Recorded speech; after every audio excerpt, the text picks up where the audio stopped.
ವಯಸ್ಸಾಗಿರುವಂಥ ಕಣ್ಣು ಕೈ ಕಾಲು ಇಲ್ಲದ ತಂದೆ ತಾಯಿಗಳನ್ನು ಪರಡಿಯೊಳಗೆ ಕುಂಡಿರಿಸಿ ಹೆಗಲ ಮೇಲೆ ಹೊತ್ತುಕೊಂಡು ಕ್ಷೇತ್ರ ದರ್ಶನವನ್ನು ಮಾಡಿಸಿದ ಶ್ರವಣ ಕುಮಾರನ ಇತಿಹಾಸ ಉಳಿತು ಈ ಜಗತ್ತಿನಾಗ. ತಂದೆ ತಾಯಿಯ ಕಿಮ್ಮತ್ತು ಬರಬೇಕಾದ್ರೆ ತಾಯಿ ಮಗನಿಗೆ ಜನ್ಮ ಕೊಟ್ಟರಷ್ಟೇ ಮುಖ್ಯವಲ್ಲ, ಮಕ್ಕಳಿಗೆ ಸಂಸ್ಕಾರ ಕೊಡಬೇಕಂತ ಹೇಳ್ತಾರೆ ಜ್ಞಾನಿಗಳು. ಏಕೋಪಿ ಗುಣವಾನ ಪುತ್ರಂ ನಿರ್ಗುಣೈನ ಶತೈರಪಿ ಏಕದಂತ್ರಸ್ತಿ ಮೋಹತ್ವಂ ಕಿಂ ಪ್ರಯೋಜನಂ.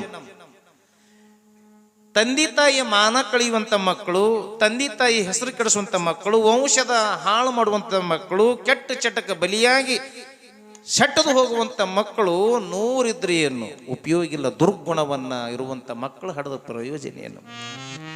ಏಕೋಪಿ ಗುಣವಾನ್, ಒಬ್ಬನೇ ಒಬ್ಬ ಮಗ ಸಾಕು, ವಂಶವನ್ನು ಉದ್ಧಾರ ಮಾಡಬೇಕು. ಯಪ್ಪ ಯಾರ ಮಗ ನೀನು? ನಾನು ಇಂಥವ್ರ ಮಗ. ನಿಮ್ಮ ತಂದೆ ತಾಯಿ ನಿನ್ನ ಹಡಿಬೇಕಾರ ಬಹಳ ಪುಣ್ಯ ಮಾಡ್ಯಾರ ನೋಡಬೇಕು. ಅಂತ ಮಕ್ಕಳಾಗಬೇಕು. ಅಂತ ಮಕ್ಕಳು ಆಗಬೇಕಾದ್ರೆ ಏನು ಮಾಡಬೇಕಂದ್ರೆ ಕವಿ ಹೇಳ್ತಾನೆ, ಏಕೋಪಿ ಗುಣವಾನ ಪುತ್ರಮ್ಮ ನಿರ್ಗಣೈನ ಶತೈರ್ಪಿ ಏಕದಂತ್ರಸ್ತಿ ಮೋಹತ್ವಂ ಕಿಂ ಪ್ರಯೋಜನಂ. ಅಮೃತಂ ಬಾಲ ಭಾಷಿತಂ ಆದೊಡೆ. ಸಣ್ಣ ಸಣ್ಣ ಮಕ್ಕಳು ಇಲ್ಲೆಲ್ಲ ದೈವ ಮಾತಾಡ್ತಾವ. ಈ ಮಕ್ಕಳು ಮಾತಾಡೋದೇನಂದ್ರ ಅಮೃತದಲ್ಲಿ ಜೇನು ಸವಿದಂತೆ. ಆ ಮಕ್ಕಳು ಏನು ಮಾತಾಡಿದ್ರೆ ಚಂದನೆ. ಅಮೃತಂ ಬಾಲ ಭಾಷಿತಂ ಆದರೆ, ದೀರ್ಘ ಎಳಿತನ ಕವಿ, ಆದೊಡೆ ಚಿಕ್ಕಂದಿನೋಳು ಅಕ್ಕರೆಯ ವಿದ್ಯೆಗಳ ಅರಿಪ ತಿರ್ದಡೆ ಕೊಂದಂ ಅಂತ ಹೇಳ್ತದೆ ಶಾಸ್ತ್ರ. ಮಕ್ಕಳು ಸಣ್ಣವಿದ್ದಾಗ ಅವಕ್ಕೆ ಒಳ್ಳೆ ಮಾರ್ಗ ತೋರಿಸ್ದಲ್ಲ, ಸಂಸ್ಕಾರ ಕಲಿಸ್ದಲ್ಲ, ಮಕ್ಕಳಿಗೆ ಚಂದ ಸಂಸ್ಕಾರ ಕೊಡ್ಲಾರ್ದ ಮಕ್ಕಳನ್ನ ಬೆಳೆಸಿದ್ರ ಮುಂದೆ ಅವ ಮಕ್ಕಳು ಪಾಪ ಕೂಪದಲ್ಲಿ ಬಿದ್ರ ಆ ಶಾಪ, ಮಕ್ಕಳ ಶಾಪ ತಂದೆ ತಾಯಿಗೆ ಬರ್ತದಂತ. ಅದಕ್ಕೆ ಮಕ್ಕಳಿಗೆ ಸಂಸ್ಕಾರ ಕೊಡಬೇಕು. ಯಾವಾಗ ಸಣ್ಣದಾಗ, ಈಗ ಅವ್ ತಿಳಿತೈತೋ ಇಲ್ಲ, ಕರ್ಕೊಂಬರಿದ್ದೇನ ಕರ್ಕೊಂಬರಿ. ಎರಡು ಮಾತು ಕೇಳ್ತಾವಲ್ಲ ಅದೇ ಪುಣ್ಯ ಸಂಪತ್ತು. ಬಿತ್ತಿದ ಕ್ಷಣ ಬೆಳೆ ಬರೋದಿಲ್ಲ, ಕಾಯಬೇಕು. ಹೊಲಕ್ಕ ಬೀಜವನ್ನು ಅಂಕುರಿಸಿದಾಗ ಮಾತ್ರ ಬೆಳೆ ಬರೋದಿಲ್ಲ. 6 ತಿಂಗಳ 7 ತಿಂಗಳ ಹಿಂಗೇನು ದಿನಗಳು ಕಾಯ್ಬೇಕಲ್ಲ, ಹಂಗ ಮಕ್ಕಳಿಗೆ ಸಂಸ್ಕಾರ ಕೊಡಬೇಕು. ಯಾವಾಗ ಕೊಡಬೇಕು? ಹೊಟ್ಟೆಯಾಗಿದ್ದಾಗ ಕೊಡಬೇಕು. ಸಾಧ್ಯವಾಗಿಲ್ಲ ಹುಟ್ಟಿ ಬಂದ ಮೇಲೆ ಕೊಡಬೇಕು. ಅದಕ್ಕೆ ಜ್ಞಾನಿಗಳು ಹೇಳ್ತಾರ, ಯಪ್ಪ ಆಚಾರಕ್ಕೆ ಅರಸನಾಗು, ನೀತಿಗೆ ಪ್ರಭುವಾಗು, ಮಾತಿನೊಳಗ ಚೂಡ ಮಣಿಯಾಗು ನನಕಂದ ಜಗಕ್ಕೆ ಜ್ಯೋತಿ ನೀನಾಗು ಅಂತಳ ತಾಯಿ. ಮಕ್ಕಳಿಗೆ ಸಂಸ್ಕಾರ. ನಮ್ಮವ್ರು ಯಾವಾಗ ಸಂಸ್ಕಾರ ಕೊಡ್ತಾರಂದ್ರ ಮಗ ಕೆಟ್ಟು ನೂರಾರು ಚಟಕ್ಕೆ ಬಲಿಯಾದಾಗ ಮಠಕ್ಕೆ ಬರ್ತಾರೆ. ಯಪ್ಪ ನನ್ನ ಮಗ ನನ್ನ ಮಾತಾ ಕೇಳವಲ್ಲ. ಕೇಳಲಾರ್ದಂಗ ಮಾಡಿದವ್ರು ಯಾರು? ಯವ್ವ ದಾರ ಕಟ್ಟಿದ್ರೆ ಮಕ್ಕಳು ಸೀದಾತವನು? ಆಗಂಗಿಲ್ಲ. ಸಂಸ್ಕಾರ ಕೊಡ್ಬೇಕು. 40 ವರ್ಷ ಆಗಿತ್ತು ಮಗ, ಸಂಸ್ಕಾರ ಕೊಟ್ಟಿದ್ದಿಲ್ಲ. ಇರೋ ಒಬ್ಬ ಮಗ ಅಂತೇಳಿ ಹಂಗ ಬೇಕು ಹಂಗ ಬೆಳೆಸಿದ್ಲ ಅವ್ರ ಅವ್ವ. 40 ವರ್ಷಕ್ಕೆ ಬಂದಿದ್ದ ಮಗ ಅವ. 40 ವರ್ಷ ಏನು ಇಲ್ಲ, ಊಟ ಮಾಡಬೇಕು, ತಿಪ್ಪಿಗೆ ಹೋಗ್ಬೇಕು, ಮನೆ ಮುಂದೆ ಕಟ್ಟಿತ್ತು, ಕಟ್ಟಿ ಮೇಲೆ ಕುಂತು ಬಿಡ್ದು ಹಿಂಗೆ ಪ್ಯಾರಲಿಸ್ ಅಟ್ಯಾಕ್ ಆದ್ರಾಗತ್ತ. ಒಬ್ಬನ ಕುಂದ್ರದ. ಊರಾಗ ಪುರಾಣ ನಡೆದ್ರೆ ಪುರಾಣಕ್ಕೆ ಹೋಗ್ತಿದ್ದಿಲ್ಲ, ಹುಡುಗರು ಆಡ್ತಿದ್ದು ಅಂದ್ರೆ ಅದಕ್ಕೆ ಓದ್ತಿದ್ದಿಲ್ಲ, ಆಟದ ಮೈದಾನಕ್ಕೆ ಓದ್ತಿದ್ದಿಲ್ಲ, ಯಾರು ಕೂಡ ಬರ್ತಿದ್ದಿಲ್ಲ. ಉಣಬೇಕು, ತಿಪ್ಪಿಗೆ ಹೋಗ್ಬೇಕು, ಕಟ್ಟಿ ಮುಂದೆ ಕುಂದ್ರಬೇಕು, ರಾತ್ರಿ ಆದಗಳನ್ನ ಮತ್ತೆ 3 ಸೇರು ಹೊಡೆತ ಹೊಡೆದು ಮಕ್ಕಬೇಕು. ಇದೆ 40 ವರ್ಷ ವಯಸ್ಸವಾಗ. ಓಣೆಗಿನ ಮಂದಿ ಅಂತಾರೆ, ಏನಾಯ್ಯವ ನಮ್ಮ ಪಾರಕ್ ನಮಗ ಮುಂಜಾನೆ ಏಳುತ್ತೈತೆ, ತಿಪ್ಪಿಗೆ ಹೋಗ್ತೈತೆ, ಬರ್ತೈತೆ, ಕಟ್ಟಿ ಮೇಲೆ ಕುಂತು ಮೊಬೈಲ್ ನೋಡ್ಕೊಂತ ಗೀಚ್ಕೊಂಡು ಕುಂದಿರ್ತೈತೆ, ಮತ್ತೆ ತಿಪ್ಪಿಗೆ ಹೋಗ್ತೈತೆ, ಉಣ್ತೈತೆ, ಮಕ್ಕಂತೈತೆ. ಹಿಂಗ ಆತಂದ್ರೆ ಇವ ಹುಚ್ಚ ಆತಾನ. ಏನು ಮಾಡ್ಬೇಕಂತೇಳಿ ಓಣ್ಯಾಗಿನ ಮಂದಿಗೆ ಬೇಸರ ಆತವ ಕಟ್ಟಿ ಮೇಲೆ ಕುಂದ್ರೋದು. ತಿಳ್ಕೊರ್ರಿ, ಎಲ್ಲ ಒಂದು 5-6 ಮಂದಿ ಹೆಣ್ಮಕ್ಳು ಹೊತ್ತು ಮುಳುಗಿ ಎಲ್ಲರೂ ಕೂಡಿದ್ರು, ಏನಾಯವ ಪಾರಕ್ಕ ನಿನ್ನ ಮಗ ಉಣ್ತೈತೆ, ತಿಪ್ಪಿಗೆ ಹೋಗ್ತೈತೆ, ಕಟ್ಟಿ ಮೇಲೆ ಕುಂದ್ರತೈತೆ, ರಾತ್ರಿ ಚಾಪೆ ಹಶೋ ಮಕ್ಕಂತೈತೆ, ಮತ್ತೆ ಮುಂಜಾನೆ ಹೇಳ್ತೈತೆ, ಮತ್ತೆ ತಿಪ್ಪಿಗೆ ಹೋಗ್ತೈತೆ, ಮತ್ತೆ ತಿಂತೈತೆ, ಕುಂದ್ರತೈತೆ. ಹಿಂಗ ಆದ್ರೆ ಹೆಂಗ ನಿನ್ನ ಮಗ? ನೌಕರಿ ಇದ್ದವ್ರಿಗೆ ಕನ್ಯೆ ಸಿಗವಲ್ಲವು, ನಿನ್ನ ಮಗನಿಗೆ ನೌಕರಿ ಸಹಿತ ಇಲ್ಲ. ಹಿಂಗಾದ್ರೆ ಸ್ವಲ್ಪ ಕಲಿಸ್ಬೇಕು. 4 ಮಂದಿಗೆ ಬೆರಿಬೇಕು ಮಕ್ಕಳು. ಜಾತ್ರೆಗಳು, ಪುರಾಣಗಳು, ಇಲ್ಲ ಹುಡುಗರು ಏನು ಕ್ರಿಕೆಟು ಅವೇನು ಕಬಡ್ಡಿ ಅವು ಆಡ್ತಾವಲ್ಲ ಅದ್ರಾಗ ಬೆರೆಸ್ಬೇಕು. ಅವಾಗ ಇಲ್ಲವ ನನ್ನ ಮಗ ಒಬ್ಬನೆಲ್ಲ ಭಾಳ ಸೂಕ್ಷ್ಮಿಯಾಗಿ ಬೆಳೆಸಿ ನಮ್ಲು. ಹೆಂಗೆ ಬೆಳೆಸೋಣ? ಸುಖಸುಮ್ಮಿಯಾಗಿ. ಹಂಗ ಬೆಳೆದ ನಾವ ಇಲ್ಲ ಬೇ. ಹಂಗಾದ್ರ ಒಬ್ಬ ಮನುಷ್ಯ ಅತಿ ಏಕಾಂತವಾದದ್ರ, ಒಬ್ಬ ಮನುಷ್ಯ ಅತಿ ಏಕಾಂತವಾಗಿದ್ನಂದ್ರ ಹುಚ್ಚ ಆಗತ್ತಾನ, ಇಲ್ಲ ದೊಡ್ಡ ಜ್ಞಾನಿ ಆಗ್ತಾನ. ಇವನಿಗಂತೂ ಜ್ಞಾನಿಯಾಗ ಲಕ್ಷಣ ಇಲ್ಲ, ಹುಚ್ಚಿಡ್ತೈತೇವೆ. ಮುಂದೆ ಯಾರು ಕನ್ಯೆ ಕೊಡಂಗಿಲ್ಲ ಅಂದಾಗ ಹೌದಾ ಇವ ಆಯ್ತು ನಾಳಿಂದ ಕಲಿಸ್ನಂದ್ಲು. ಯಾರಿಗೆ? ಮಗನಿಗೆ. ಎಷ್ಟೈತಿ ವಯಸ್ಸದಕ್ಕೆ? 40. ಎಲ್ಲರೂ ತಮ್ಮ ಮನೆಗೆ ಹೋದ್ರು. ಹೆಣ್ಮಗಳು ಬಂದ್ಲು. ಯಪ್ಪ ಓಣೆಗಿನ ಮಂದಿ ನನಗೆ ಉಗಳಕತ್ಯಾರ. ಯಾಕೆ ಬೇ ಅಂದ.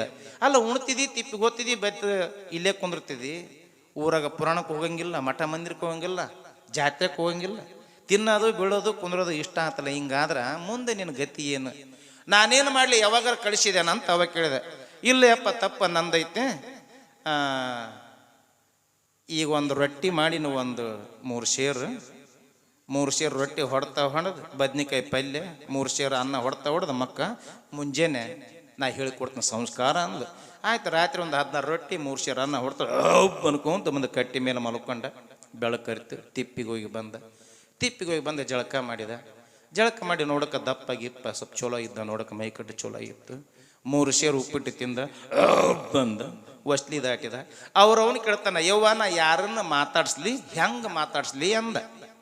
ಆ ಹೆಣ್ಮಗಳು ಅದೇನು ದೊಡ್ಡದಯ್ಯಪ್ಪ, ಏನಿಲ್ಲ, ಹಿಂಗೆ ಓಣಿ ಹಿಡಿದು ಹೋಗು, ಎದುರಿಗೆ ಯಾರು ಬರ್ತಾರ ಮಕ್ಳು ಕೇಳು, ಮದುವೆ ಕೇಳು, ಹಿಂಗೆ ನಿನಗೆ ರೂಢಿ ಆಗ್ತದ, ಮಾತಾಡ್ಸಂತ ಹೋಗು.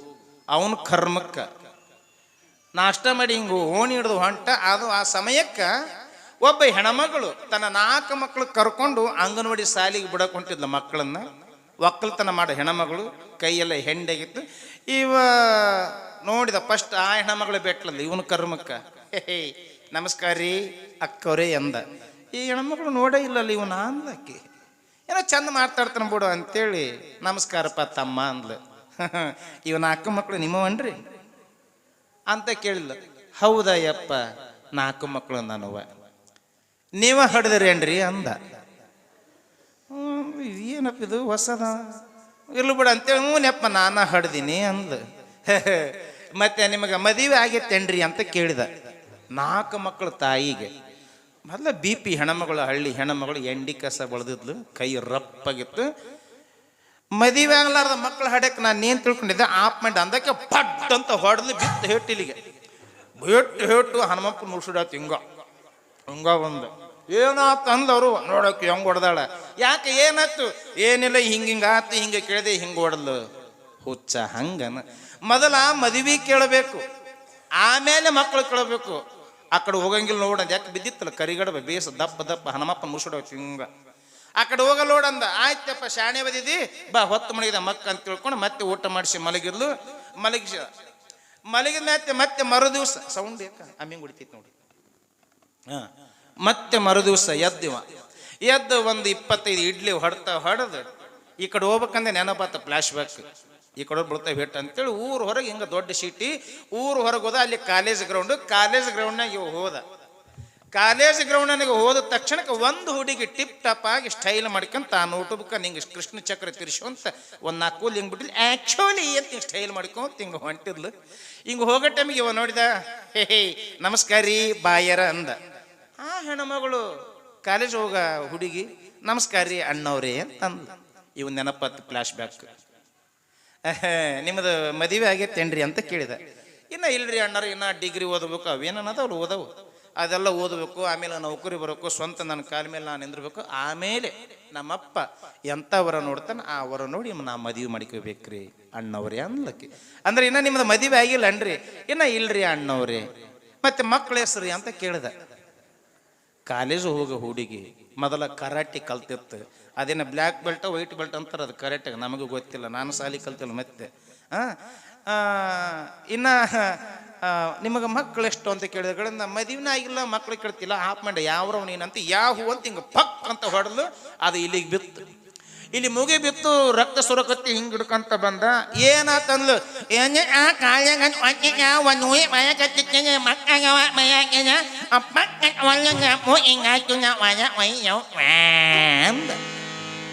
ಅಂದಗಳಿಂದ ಹಣಿ ಬಡ್ಕೊಂಡ್ಲು. ಹುಚ್ಚ ಗಿಡವಾಗಿ ಬಗ್ಗದ್ದು ಮರವಾಗಿ ಬಾಗೀತೆ. ಮಕ್ಕಳಿಗೆ ಸಂಸ್ಕಾರ ಬಹಳ ಮುಖ್ಯ. ಶರೀಫನಿಗೆ ತಾಯಿ ಸಂಸ್ಕಾರವನ್ನು ಕೊಡ್ತಾಳೆ. ಶರೀಫ, ಹಾಲುಗಲ್ಲದ ಕಂದಮ್ಮ ನನ್ನ ಎತ್ತಿಕೊಂಡು ಕೆನ್ನೆಗೆ ಮುತ್ತಿಟ್ಟಿರುವಂತ ತಾಯಿ.